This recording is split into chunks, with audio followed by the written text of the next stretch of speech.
Imagine this, the quiet solitude of a motel room. You're alone, the walls thin, and each sound from the hall echoes eerily in the silence.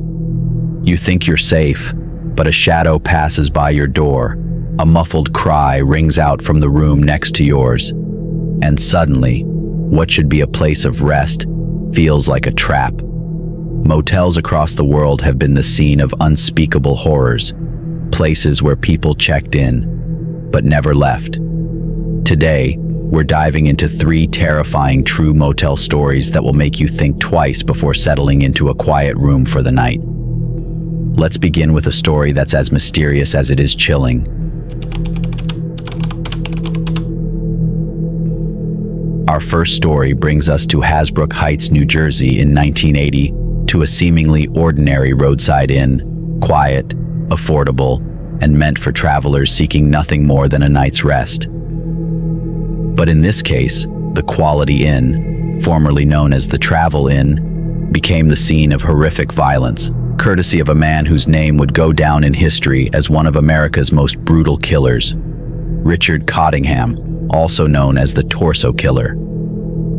On a chilly December night, 2 young women checked into room 222, likely unaware of the nightmare that would soon unfold. Richard Cottingham, a computer operator by day, had a hidden dark side, a deadly fixation with inflicting pain. His crimes were marked by sadistic violence, and his victims were often left unrecognizable.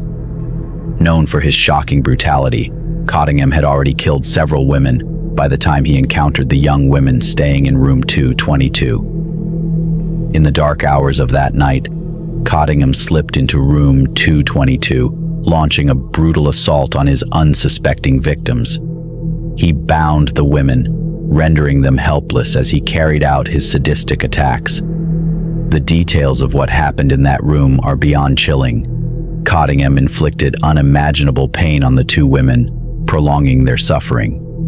In the final act of his gruesome ritual, he took their lives, then decapitated their bodies, and left the heads missing, intensifying the terror surrounding the case. He even took trophies from the crime scene, items he would later keep as reminders of his horrific acts. The morning after, hotel staff stumbled upon the horrifying scene. Blood was everywhere, and the gruesome state of the victims made the room look like something out of a horror movie. Shock rippled through the small town and beyond as news spread of the Torso Killer who had left his dark mark in the motel's walls. The police were called immediately, and an investigation began. They quickly linked the scene in room 222 to a string of similarly brutal crimes around New York and New Jersey. Richard Cottingham's arrest came not long after, but not before he left a trail of fear and mystery in his wake. He was apprehended after one of his potential victims, who survived a violent assault, managed to escape and identify him. Upon his arrest, police discovered Cottingham's hidden stash of trophies from his victims, further confirming his connection to the brutal room 222 murders. Through confessions and forensic evidence, Cottingham was tied to several other murders, and he eventually admitted to many of the crimes. The public was horrified to learn that Cottingham had led a double life as a family man by day and a violent predator by night. His charming facade was the perfect cover, allowing him to evade capture for years. Room 222 at the Quality Inn became infamous, a symbol of the hidden dangers lurking in ordinary places. The motel, once an unremarkable stop for weary travelers, had become a macabre legend, a place where the terror of Cottingham's deeds still echoes. This story is a grim reminder that sometimes even the most routine stops can hide the darkest of secrets.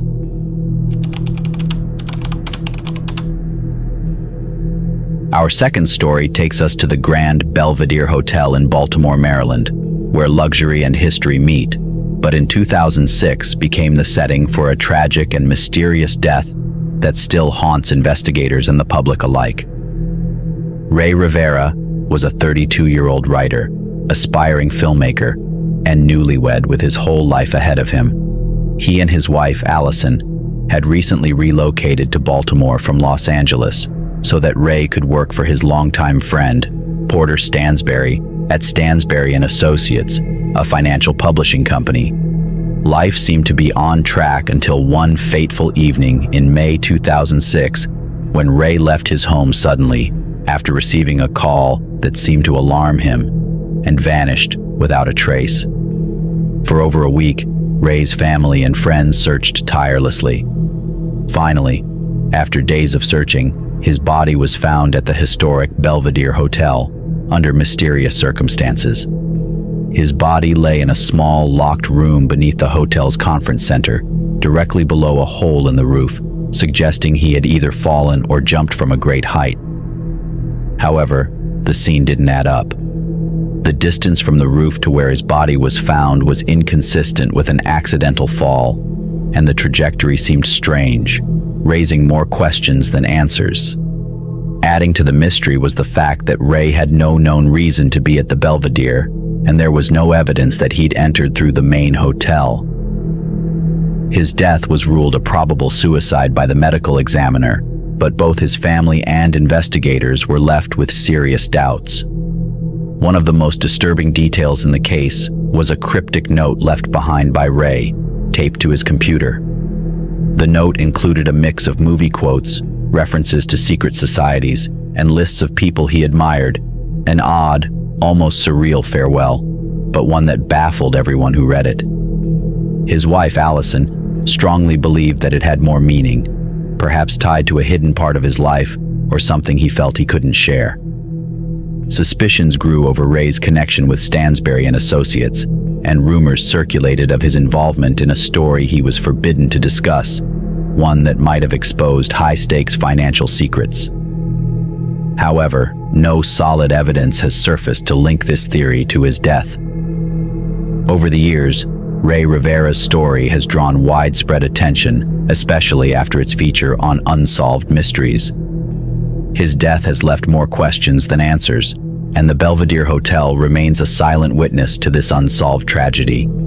His family continues to seek the truth, hoping that one day, answers will emerge about what really happened that night.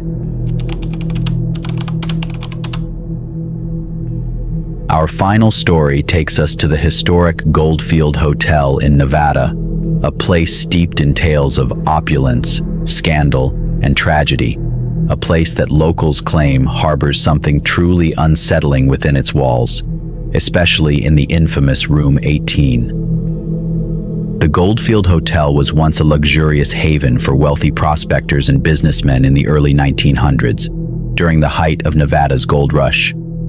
Built with grand marble floors, lavish furnishings, and crystal chandeliers, it was the epitome of wealth and success. But over the years, the grandeur faded, and rumors began to swirl that the hotel was cursed by the dark deeds that had transpired there, particularly in 1850 Room 18. The legend of Room 18 centers around a young woman named Elizabeth, said to have been the mistress of the hotel's original owner, George Wingfield.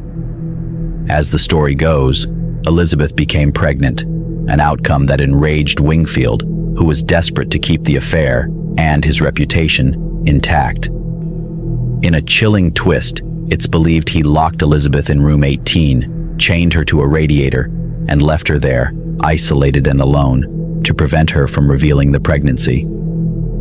Accounts suggest she spent days trapped in the room, and despite her pleas, no one came to her aid. The story says that Elizabeth eventually died in that room under circumstances that remain shrouded in mystery. Some say she succumbed to starvation. Others whisper that something more sinister may have happened. From that day forward, Room 18 has been at the center of ghostly tales and paranormal sightings. Visitors and paranormal investigators alike report hearing eerie sounds emanating from the room, the cries of a woman in pain, the rattling of chains, and whispers that seem to echo through the walls. Some guests who ventured too close to Room 18 claim they felt an icy chill, as though an unseen presence was warning them away. A few even reported seeing the ghostly figure of a woman with long dark hair, wearing a white gown, who vanishes just as suddenly as she appears. Throughout the years, numerous attempts have been made to investigate the strange happenings within the Goldfield Hotel, especially Room 18. Paranormal experts have recorded unexplained fluctuations in temperature, strange audio recordings, and ghostly orbs captured on camera. Room 18 has been sealed off at times, but it seems no matter what is done, the disturbing presence lingers, as if Elizabeth's spirit is bound to that room, replaying her tragic fate over and over again. The haunted history of the Goldfield Hotel, particularly the legend of Room 18, continues to attract ghost hunters and thrill seekers. Those who dare to spend the night in this abandoned hotel leave with an unnerving experience, many feeling that Elizabeth's restless spirit is still waiting for justice. This story reminds us that not all spirits find peace, and in some places, their presence lingers, leaving an indelible mark on those who venture too close. If you ever find yourself near the Goldfield Hotel, think twice before peering into Room 18. These stories remind us of the dark truths hidden in places where we seek rest and safety. Motel rooms, with their thin walls and transient guests, can hold stories of horror that linger long after the doors have been locked. Next time you check into a motel room, take a look around and ask yourself, who stayed here before you, and what stories do these walls hold?